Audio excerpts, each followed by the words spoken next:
Kelima, kuburan. Rati menarik tanganku dan membawaku ke kamar. Aku masih belum mengerti apa sebenarnya yang terjadi. Di satu sisi Rati tampak tidak peduli dengan kondisi papanya. Di sisi lain dia sangat takut pada Bu Ratna, ibunya sendiri. Kamu kenapa membawaku ke sini? Kenapa kamu tidak peduli dengan kondisi Om Doni? Ucapku pada Rati yang kini dia mematung di depan pintu. Setelah menghempaskan tubuhku di atas ranjang, dia hendak kembali keluar tapi aku mencegahnya. Belum saatnya kamu tahu, Mas. Ucap Rati. Apa maksudmu? Rati, kenapa aku merasa begitu banyak keanehan di rumah ini? Kenapa aku merasa seperti orang asing yang tidak penting? Aku ini suamimu. Aku berhak tahu apapun yang terjadi. Kulupakan semua pertanyaan yang selama ini kupendam. Rati menoleh memandangku dengan wajah sayu. Bisa kulihat setitik buliran bening jatuh dari sudut matanya. Lagi-lagi aku merasa bersalah karena telah membentaknya. Kurai tangan Rati dan menariknya ke dalam pelukanku. Maafkan Mas ya, Mas tidak bermaksud membentakmu. Mas merasa kau selalu menjauh dari Mas. Apa sebenarnya yang terjadi? Coba jelaskan. Kali ini aku coba berbicara lembut dengannya. Suatu saat nanti Mas akan mengetahui semuanya. Aku minta satu hal padamu. Jangan terlalu mencampuri urusan Ratna.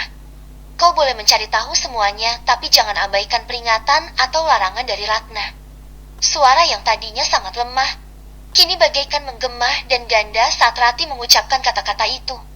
Tanpa mengucapkan sepatah kata pun, Rati mengurai pelukanku dan dia keluar dari kamar ini. Tidak berniat mengejarnya, aku memilih duduk di sisi ranjang sambil memijat pelipisku yang terasa berdenyut. Tidak sengaja pandanganku tertuju pada jendela yang menghadap halaman samping rumah. Aku melihat siluet seseorang yang berjalan menuju halaman belakang. Seseorang yang menggunakan hoodie hitam, menutup kepalanya dengan hoodie tersebut hingga aku tidak bisa melihat wajahnya. Rasa penasaran kembali menuntun langkahku untuk mengikuti. Dengan cepat, aku keluar kamar dan berlari ke pintu samping. Mengendap dari balik pohon ke pohon lainnya. Itu Bu Ratna. Ternyata Bu Ratna orang yang mengenakan hoodie tersebut. Bu Ratna memegang sebuah kendi yang entah apa isinya. Ia berjalan menuju halaman belakang rumah sambil sesekali melirik ke belakang memastikan tidak ada yang mengikutinya. Sesampainya di halaman belakang, Bu Ratna duduk di tanah yang sudah dialasi karpet berwarna merah. Ia duduk bersila sambil meletakkan kendi itu di depannya.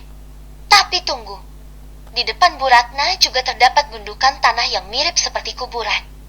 Bu Ratna duduk bersila, menyatukan tangan dan meletakkan tangan di depan dada.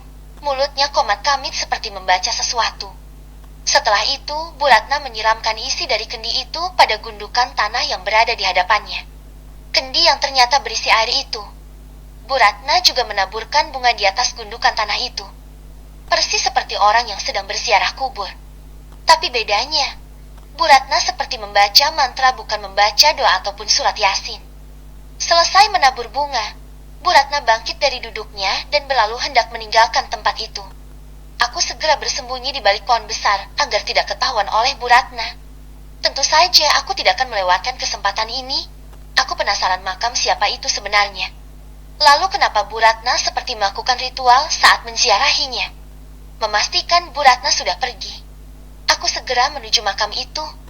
Terlihat sebuah papan yang menancap di atas gundukan tanah itu. Sepotong papan yang bercat putih dan masih terlihat bersih. Itu tandanya makam ini masih baru.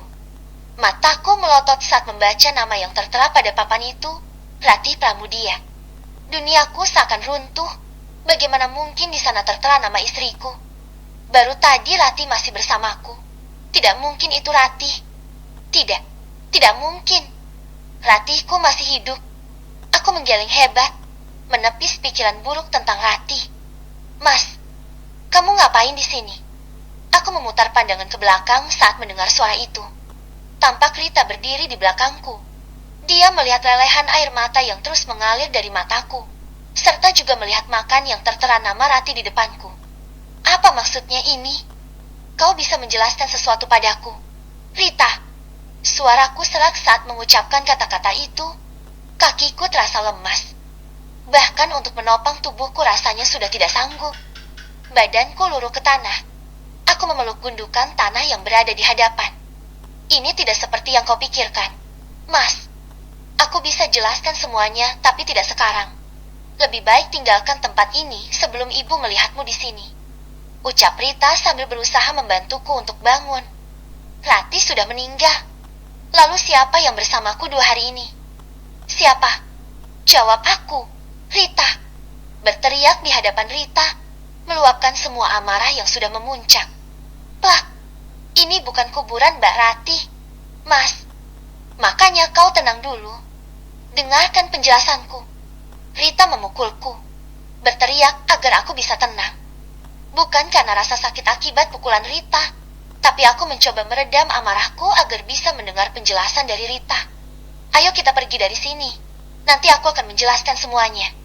Rita menarikku dan membawaku masuk ke dalam rumah. Hari sudah mulai gelap. Aku hanya mengikuti langkah Rita yang membawaku masuk. Begah. Perlahan semua gelap.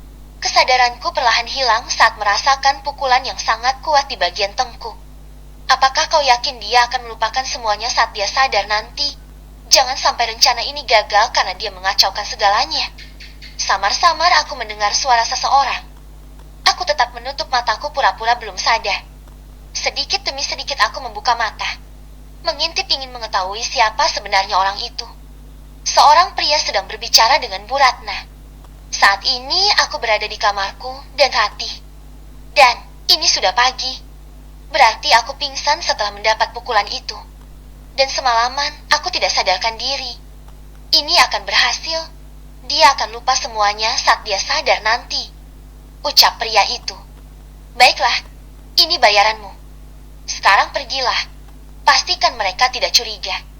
Ucap Bu Ratna. Setelah itu, pria asing tersebut pergi meninggalkan kamar ini. Aku masih dalam mode pingsan. Sepertinya Bu Ratna mendekatiku. Terdengar dari suara langkah kaki mendekat. Maafkan ibu, Bima. Ibu terpaksa melakukan ini padamu. Ucap Bu Ratna sembari membelai wajahku dengan lembut. Dapat kurasakan cairan hangat menetes mengenai wajahku. Aku menggeliat dan pura-pura baru tersadar. Memegangi bagian tengkuk yang terasa sangat berat. Bu Ratna yang melihatku sadar segera menghapus sisa air matanya. Ibu kenapa berada di kamarku? Tanyaku seolah panik. Aku akan menjalankan peran sesuai keinginannya. Bu Ratna menginginkan aku lupa kejadian itu. Aku akan menurutinya dan pura-pura lupa. Semalaman kau demam tinggi, makanya ibu menemanimu di sini. Ucapnya. Memangnya di mana istriku? Ratih. Kenapa ibu yang menjagaku? Ibu kan masih punya kesibukan mengurus Om Doni. Ucapku. Wajahnya tiba-tiba panik saat aku menanyakan Ratih dan Om Doni. Aku di sini. Mas, tadi aku menyiapkan sarapan untukmu, makanya aku meminta ibu menjagamu sebentar. Ucap Ratih yang kini berdiri di depan pintu. Ratih tersenyum, membawa nampan yang berisikan segelas susu hangat dan bubur ayam kesukaanku. Pandanganku tertuju pada bagian kakinya, memastikan apakah kaki itu menapaki lantai. Bersambung. Keenam, sosok menyeramkan itu adalah Ratih. Ada apa, Mas? Kenapa kau memandangku seperti itu? Tanya Ratih. Aku masih belum percaya dengan apa yang kulihat. Segera aku bangkit dari tempat tidur dan berdiri di depan Ratih. Memutar badan untuk membelakanginya dan detik berikutnya aku menunduk melihat antara kakiku. Konon katanya, kalau kita ingin mengetahui apakah itu hantu atau bukan, kita bisa melihatnya dengan cara nungging dan melihat dari antara kaki. Dan apa yang kulihat? Ratih adalah manusia biasa. Tidak ada yang aneh darinya. Kakinya memang menapaki lantai, dan wujudnya masih sama saat aku melihat di antara kaki. Dengan cepat aku memeluk tubuhnya. Menangis sesenggukan karena senang bercampur sedih. Senang karena Ratih masih hidup, dan sedih memikirkan kuburan siapa yang ada di belakang rumah ini. Melihatku memeluk Ratih, Bu Ratna segera meninggalkan kamar ini. Kamu baik-baik saja? Kamu tidak terluka? Tanyaku sambil memutar tubuh Ratih dan melihat apakah ada lecet. Apa sih, Mas? Aku baik-baik saja. Kenapa kamu bersikap aneh seperti ini? Tanyanya dengan wajah bingung. Ingin sekali aku bertanya padanya tentang kuburan itu. Tapi apakah Ratih akan menjawab dengan jujur? Mas ingin menanyakan sesuatu, tapi kamu harus jawab jujur. Ucapku sambil menariknya duduk di sofa yang ada di kamar ini. Ada apa, Mas? Tanyakan saja. Ucapnya. Apakah kau punya kembaran? Atau kau punya saudara yang namanya sama denganmu? Tanyaku. Rati yang tadinya menyuapiku bubur menghentikan aktivitasnya. Kenapa kamu bertanya seperti itu, Mas? Tanyanya. Jawab saja, aku penasaran. Karena aku melihat kuburan di belakang rumah ini dan di papan nisannya ada namamu. Ucapku. Ekspresi Rati tiba-tiba berubah saat aku mengatakan itu. Kau sudah mengetahuinya? Tanya Rati. Suaranya terdengar ganda dan menggema di seluruh ruangan ini. Apa maksudmu? Tanyaku. Rati tiba-tiba menjerit memegangi kepalanya. Aku berusaha menahan dan menenangkannya. Namun, aku kalah tenaga dengannya. Kekuatan Rati seolah bertambah besar, entah ini latihku atau bukan. Mulutku komat kamit membaca ayat-ayat yang kuhafal. Mendadak ingatanku hanya mengingat surah Al-Fatihah, padahal sebelumnya aku tahu banyak ayat. Saat selesai membaca Al-Fatihah, tiba-tiba Rati kehilangan kesadarannya. Aku menghela napas lega. Setidaknya Rati bisa dikendalikan. Ada yang tidak beres di rumah ini. Hari ini juga aku akan membawa Rati pulang. Terserah orang tuanya setuju atau tidak. Dia adalah istriku sekarang dan aku berhak atas itu. Aku segera membereskan barang-barang, memasukkan baju yang sudah tersusun rapi di dalam lemari ke dalam tas. Setelahnya aku keluar kamar dan menemui Bu Ratna. Kenapa mendadak sekali pulangnya? Tinggallah beberapa hari lagi di sini. Ucap Bu Ratna saat aku berpamitan. Maaf Bu, saya ada pekerjaan yang tidak bisa diundur. Nanti kami akan kembali ke sini setelah urusan selesai. Ucapku beralasan. Dengan sangat terpaksa Bu Ratna menyetujui. Aku membopong tubuh Rati masuk ke dalam mobil. Sebelum pergi aku meyalim tangan ibu mertuaku dengan takjin. Aku ingin berpamitan pada Om Doni.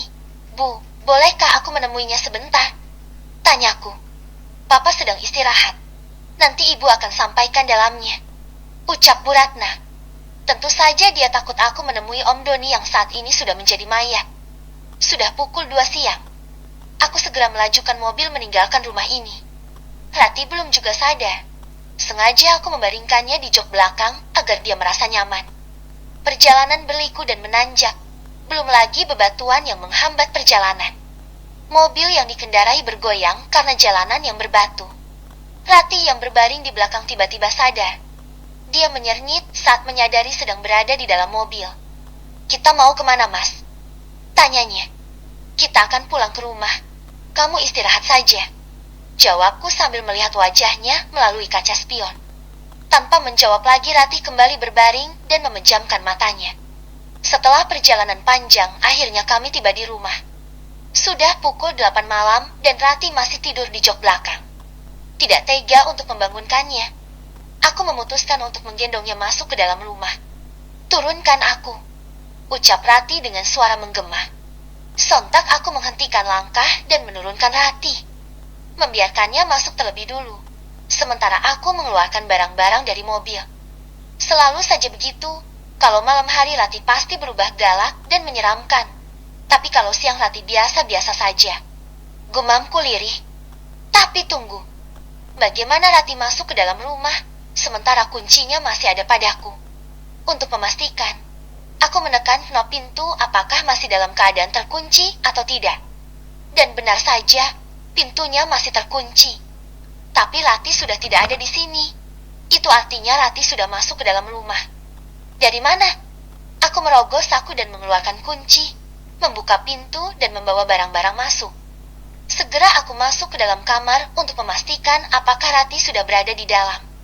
Benar saja, Rati sudah berbaring di atas tempat tidur dan menutup tubuhnya dengan selimut. Deh, kamu masuknya dari mana? Kan pintunya dikunci dan kuncinya ada pada Mas. Ucapku sambil menepuk pundak Rati. Hening. Rati tidak menjawab pertanyaanku. Memberanikan diri untuk menarik selimutnya. Kali ini aku harus bersikap tegas pada Rati. Aku akan bertanya kenapa sikapnya tiba-tiba berubah padaku. Tapi melihat Rati yang sudah terlelap, aku mengurungkan niat untuk membangunkannya. Rati pasti kelelahan karena perjalanan panjang tadi. Aku memutuskan untuk menyiapkan makan malam karena perutku rasanya sangat lapar. Melihat isi kulkas yang hanya tersedia makanan kaleng, aku memutuskan untuk memanaskan ikan sarden dan menanak nasi. Sembari menunggu nasinya matang, aku memilih untuk mandi sejenak. Rasanya badanku sangat lengket akibat keringat. Aku hidup bersama istriku, tapi rasanya aku hidup sendiri karena apa-apa kulakukan sendiri. Menikmati makanan dalam diam, mencoba mencari kesalahanku yang mungkin menyakiti hati Rati hingga dia berubah menjadi cuek dan acuh padaku. Setelah selesai menyantap makanan, aku masuk ke dalam kamar untuk beristirahat. Tapi, melihat Rati yang duduk di sisi ranjang, aku mengurungkan niat untuk tidur. Ini kesempatan berbicara dengan Rati. Semua harus selesai hari ini juga. Tatapan matanya kosong memandang keluar jendela. Wajahnya tiba-tiba berubah pucat dan menyeramkan. "Dek, kamu kenapa? Apakah kamu lapar?" Tanyaku sembari duduk di sampingnya. Lagi-lagi Rati tidak menjawab pertanyaanku. "Kau kenapa sih? Dek, kenapa sikapmu jadi dingin seperti ini?" Lama-lama aku merasa tinggal dengan orang bisu. Ucapku yang mulai tersulut emosi. Rati menoleh padaku dengan tatapan tajam. Aku menelan saliva dengan kasar. Ada ketakutan tersendiri yang kurasakan saat ini. "Kenapa kau memandangku seperti itu?" aku bertanya padamu. Ucapku mencoba menyembunyikan rasa takut. "Hihi, hihi." Bukannya menjawab, Rati justru tertawa cekikikan. Tawa yang nyaring dan menggema di seluruh ruangan. Bulu kuduku berdiri merasakan aura yang tiba-tiba mencekam di kamar ini. Wajah Rati tiba-tiba berubah menjadi sangat menyeramkan. Wajah yang hancur penuh luka yang dihinggapi banyak belatung. Sebelah bola matanya keluar dan menggantung di pipinya. Gigi runcing dan hitam ia pamerkan dengan senyuman menyeringai. Tidak mungkin. Wajah inilah yang sering muncul dalam mimpiku. Apakah ini artinya Rati yang memang selalu hadir di mimpiku? Itu berarti Rati sudah. Tapi bagaimana bisa? Aku sudah memastikan kalau Rati adalah manusia. Dengan membungkukkan badan dan melihat di antara kaki. Apa itu hanya mitos? Aku bangkit dari tempat tidur dan mundur secara perlahan. Melihat wujud yang ada di hadapanku saat ini, Rati bukanlah manusia, melainkan kuntilanak yang sangat menyeramkan. "Apa kau takut padaku, Mas?" ucapnya lirih. Tatapan yang tadinya menyeramkan kini berubah sendu. "Hiks, hiks, hiks." Isakan pilu terdengar keluar dari mulutnya. Tubuh Rati melayang di atas lantai. Kepalanya berputar 180 derajat memandangku ke belakang. Sepertinya Rati menginginkanku mengikutinya.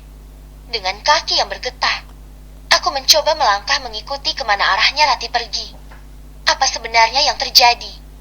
Aku seperti orang bodoh saat ini. Aku tidak tahu harus bertanya pada siapa. Bersambung.